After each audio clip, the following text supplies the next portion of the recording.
नमस्कार, radio money 9 पर आपका बहुत बहुत स्वागत है। मैं हूं आपके साथ अभिषेक गुप्ता और आप सुन रहे हैं हमारा daily podcast corporate central. Hurun India rich list से कौन हुआ बाहर? लावा के एमडी क्यों हुए अरेस्ट?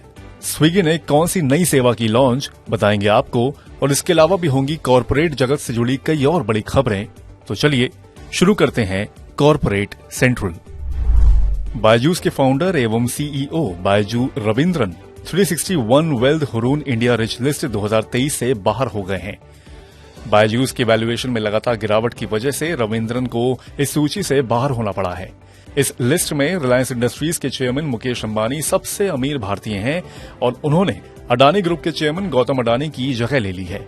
मुकेश अंबानी की संपत्ति लगभग 8,08,700 करोड़ रुपए है। वहीं गौतम अडानी 4,74,800 करोड़ रुपए की संपत्ति के साथ दूसरे स्थान पर हैं।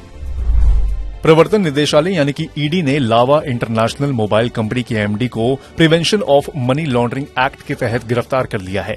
उनके अलावा एक चीनी नागरिक और 2 अन्य लोग भी गिरफ्तार किए गए हैं। चीनी स्मार्टफोन मेकर वीवो के खिलाफ चल रही जांच के मामले में ये कार्रवाई शुरू की गई है। अंबुजा सीमेंट को खरीदने के लिए करीब 3.5 अरब डॉलर के लोन की रीफाइनेंसिंग के लिए अदानी समूह को कर्ज मिलने का रास्ता साफ होता दिख रहा है। एक रिपोर्ट के अनुसार 3 lenders Barclays, Deutsche bank, standard chartered ने शुरुआती चरण में 25-25 करोड़ डॉलर का कर्ज देने की हामी भर दी है। देश की सबसे बड़ी कार कंपनी मारुति सुजुकी ने कहा कि वह 2030-31 तक अपने पूंजीगत खर्चों के लिए 1.25 लाख करोड़ रुपए का निवेश करेगी। इस निवेश के जरिए कंपनी अपने उत्पादों की रेंज की संख्या को मौजूदा संख्या यानी कि 17 से बढ़ाकर 28 तक करेगी। कंपनी ने स्टॉक एक्सचेंजों को यह जानकारी दी है। जीवन बीमा कारोबार में देश की सबसे बड़ी जीवन बीमा कंपनी LIC की हिस्सेदारी में बड़ी गिरावट आई है। राष्ट्रीय बीमा परिषद की ओर से जारी किए गए आंकड़ों के मुताबिक सितंबर के दौरान जीवन बीमा के न्यू बिजनेस प्रीमियम में LIC की हिस्सेदारी 58.5% दर्ज की गई है, जो पिछले साल सितंबर में 67.25% हुआ करती थी। हॉस्पिटैलिटी टेक प्लेटफॉर्म ओयो ने राकेश कुमार को प्रमोशन देते हुए डिप्टी चीफ फाइनेंशियल ऑफिसर बना दिया है। कुमार ने करीब 5 साल पहले कंपनी में फाइनेंशियल रिपोर्टिंग हेड पोस्ट पर ज्वाइन किया था। नेशनल सिक्योरिटीज डिपॉजिटरी यानी कि NSDL ने IDFC फर्स्ट बैंक के मुंबई स्थित एक दफ्तर परिसर को करीब 198 करोड़ रुपए में खरीदा है। NSDL देश की सबसे बड़ी और पुरानी डिपॉजिटरी है। एक अन्य खबर के अनुसार IDFC first bank tier 2 bond के जरिए करीब 3,000 करोड़ रुपए जुटाएगा। इलेक्ट्रिक 2 व्हीलर बनाने वाली कंपनी एथर एनर्जी नेपाल में वाहन उतारने की योजना के साथ इंटरनेशनल मार्केट में कदम रखने जा रही है। कंपनी नेपाल में अपनी फ्लैगशिप मॉडल 450X को लॉन्च करेगी। फूड डिलीवरी प्लेटफॉर्म स्विगी ने अपने मेंबरशिप का दायरा बढ़ाने के लिए स्विगी वन लाइट नाम से सेवा लॉन्च की है। शुरुआत में इस सेवा के लिए 3 महीने का शुल्क 99 रुपए होगा।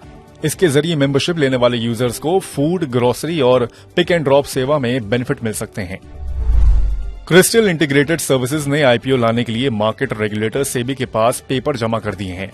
कंपनी करीब 175 करोड़ रुपए के नए शेयर जारी करेगी और प्रोमोटर्स क्रिस्टल फैमिली होल्डिंग्स के 17.5 lakh share offer for sale के तहत जारी होंगे। कोल इंडिया के शेयर मंगलवार को रिकॉर्ड ऊंचाई पर पहुंच गए।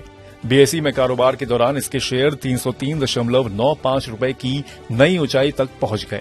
कारोबार के अंत में ये 5% से ज्यादा की तेजी के साथ 303.15 रुपए तक पहुंच गए। न्यूवामा का कहना है कि कंपनी मौजूदा वित्त वर्ष में ही डिविडेंड दे सकती है। स्टेज 4 ASM फ्रेमवर्क के तहत आने के बाद से ही सुज़लोन एनर्जी के शेयरों की हालत खराब दिख रही है। मंगलवार को इसके शेयरों में लगातार दूसरे दिन 5% का लोअर सर्किट लगा और ये 26.40 रुपए के निचले स्तर तक चले गए। इसके पहले सोमवार को भी कंपनी के शेयरों में 5% का लोअर सर्किट लगा था। प्रकाश इंडस्ट्रीज के शेयर मंगलवार को करीब 12% की तेजी के साथ 52 हफ्ते की ऊंचाई 164.95 रुपए तक पहुंच गए। दिग्गज निवेशकों मुकुल अग्रवाल और डॉली खन्ना ने इसमें 1% हिस्सेदारी ली है। कारोबार के अंत में इसके शेयर करीब 10% की तेजी के साथ 160.20 रुपए तक पहुंच गए। तो कॉर्पोरेट सेंटर में फिलहाल इतना ही। ये पॉडकास्ट आपके लिए तैयार किया था हमारे सहयोगी दिनेश अग्रहरी ने।